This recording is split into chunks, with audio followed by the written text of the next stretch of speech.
A spy drone entered Iranian airspace. And just 2 days later, explosions ripped through one of Iran's most important military ports. That is not a coincidence. Iran says it detected and destroyed an Israeli surveillance drone before it could finish its mission.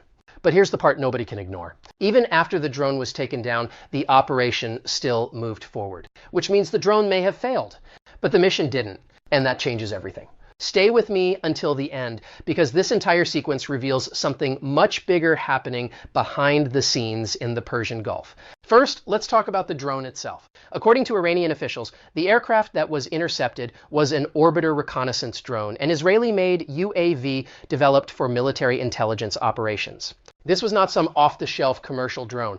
The orbiter is specifically designed for covert surveillance missions. Its job is to quietly enter hostile airspace, avoid radar detection, collect intelligence, identify targets, and send real-time information back to military planners.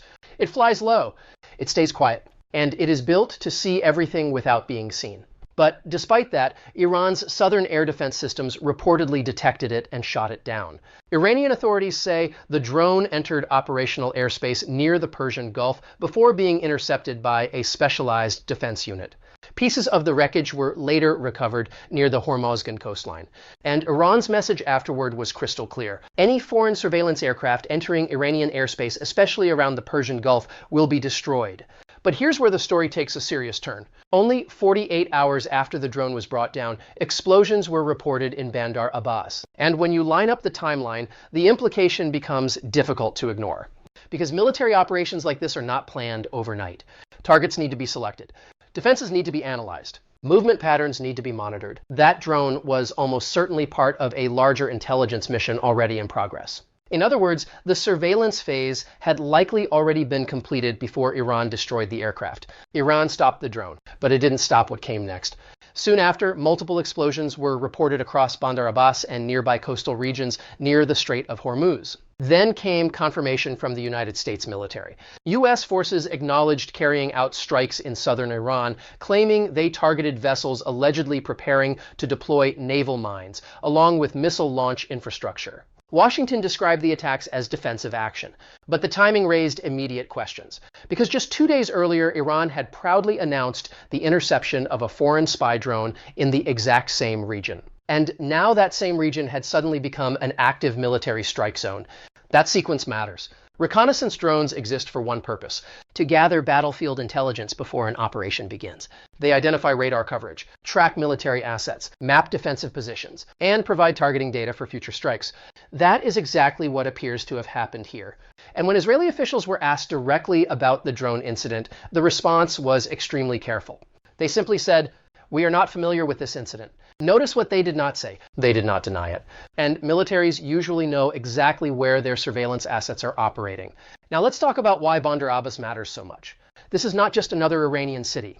Bandar Abbas is Iran's primary naval command center along the Strait of Hormuz, one of the most strategically important waterways on Earth. Nearly 20% of the world's oil supply passes through this narrow corridor every single day. It is also one of Iran's most critical military hubs in the Persian Gulf. If tensions escalate in the region, Bandar Abbas becomes central to everything. Missile deployments, naval operations, mine-laying activity, and any potential attempt to threaten shipping routes through the strait. Which means if a foreign military wanted to monitor Iran's southern defense posture, this is exactly where they would look first. And interestingly, the targets reportedly hit during the strikes matched the exact type of assets a reconnaissance drone would be searching for: missile systems and naval mine deployment capabilities. So while Iran succeeded in destroying the drone itself, the intelligence it collected may already have been transmitted long before the interception happened. And right now, the bigger concern is what happens next. Iran has already warned that retaliation is coming. The United States insists the ceasefire situation remains intact. But if Iran responds militarily, Washington could argue that Tehran escalated first. And that creates an extremely dangerous situation where both sides can justify further action. This no longer looks like isolated incidents. It looks like a long-term pressure campaign that is shifting away from massive headline-grabbing attacks and toward constant targeted operations across the Persian Gulf. and Bandar Abbas is now sitting at the center of that pressure. But the military strikes were only part of the message. Right after the attacks, Donald Trump made a public statement about Iran's nuclear program, and the wording was unusually direct. He said Iran's enriched uranium, what he referred to as nuclear dust, should either be handed over to the United States for destruction or destroyed inside Iran under international supervision. Think about that for a second. At the same moment, military strikes are happening inside Iranian territory. The United States is publicly pressuring Iran over its most sensitive strategic asset, its nuclear material. So this is no longer just about drones or airstrikes.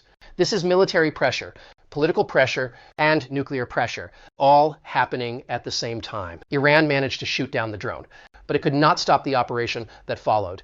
And now the entire region is moving into an even more dangerous phase. So what do you think is really happening here? Is this the beginning of a larger conflict in the Persian Gulf? Or is all of this pressure designed to force Iran back into negotiations? Drop your thoughts in the comments. And if you want clear, fast breakdowns of major global conflicts without all the noise, make sure to subscribe and turn on notifications so you don't miss the next update.